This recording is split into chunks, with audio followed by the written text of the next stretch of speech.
ഒരു നല്ല ഭാര്യ എന്ന് വെച്ചാൽ നമ്മളൊക്കെ വിചാരിച്ചു വെച്ചിരിക്കുന്നത് ഭർത്താവ് പറയുന്നത് എന്താണോ അതിൽ മറുചോദ്യങ്ങളൊന്നും ഇല്ലാതെ അങ്ങനെ തന്നെ അനുസരിക്കുന്നവൾ എന്നാണ്. ശരിക്കും അങ്ങനെയാണോ? നമ്മൾ ചരിത്രത്തിലേക്കൊന്ന് നോക്കിക്കഴിഞ്ഞാൽ പ്രവാചകൻ സല്ലല്ലാഹു അലൈഹി വസല്ലമ തൻ്റെ ഭാര്യമാർക്ക് നൽകിയ ഒന്നാമത്തെ അവകാശം എന്താണെന്നറിയോ? അഭിപ്രായ സ്വാതന്ത്ര്യമാണ്. റസൂലുള്ള പറയുന്ന കാര്യങ്ങളോട് വിയോജിക്കാനും സ്വന്തം നിലപാടുകൾ തുറന്നു പറയാനൊക്കെ ആ പത്നിമാർക്ക് അനുവാദം ഉണ്ടായിരുന്നു.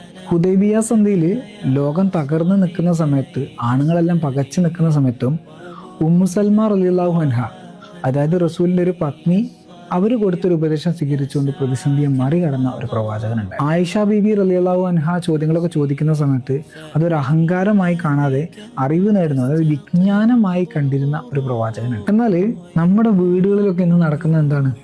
ഒരു പെണ്ണെങ്ങാനും തിരിച്ച് സംസാരിച്ചാൽ അവൾ അഹങ്കാരിയായിട്ട് മുദ്രകുത്തപ്പെടുകയാണ്. അവൾക്ക് പറയാനുള്ള കാര്യങ്ങൾ അവൾ ശബ്ദമുയർത്തിക്കൊണ്ടെന്ന് പറഞ്ഞു കഴിഞ്ഞാൽ അത് കുടുംബത്തിന്റെ തകർച്ചയായിട്ടൊക്കെ കാണുന്ന ആളുകളാണ്. എനിക്ക് എല്ലാവരോടും പറയാനുള്ളൊരു കാര്യം, നമുക്ക് വേണ്ടത് ഒരിക്കലും ഒരു അടിമകളെ അല്ല, മറിച്ച് വ്യക്തിത്വമുള്ള നല്ല പങ്കാളികളെയാണ്. ഓരോ ആളുകളും നമ്മൾ പറയുന്ന കാര്യങ്ങളിൽ വിയോജിപ്പുകൾ ഉണ്ടെങ്കിൽ ആ വിയോജിപ്പുകളെ റെസ്പെക്റ്റോടുകൂടി കേൾക്കാൻ കഴിയുന്നവനാണ് യഥാർത്ഥ പുരുഷൻ എന്ന് പറയുന്നത്. പ്രവാചകൻ കാണിച്ചു തന്ന ആ ഒരു മാതൃക നമ്മുടെ വീടുകളിലും ഉണ്ടാവട്ടെ. ഇവിടെ ഓർക്കേണ്ട ഒരു കാര്യം, വിയോജിക്കാനുള്ളൊരു സ്വാതന്ത്ര്യം നൽകുമ്പോഴാണ് സ്നേഹം അതിൻ്റെ പൂർണ്ണതയിലെത്തുന്നത്. ഞാൻ Faiz Lucky, your life designer. നിങ്ങളുടെ മാറ്റം ഇവിടെ തുടങ്ങട്ടെ.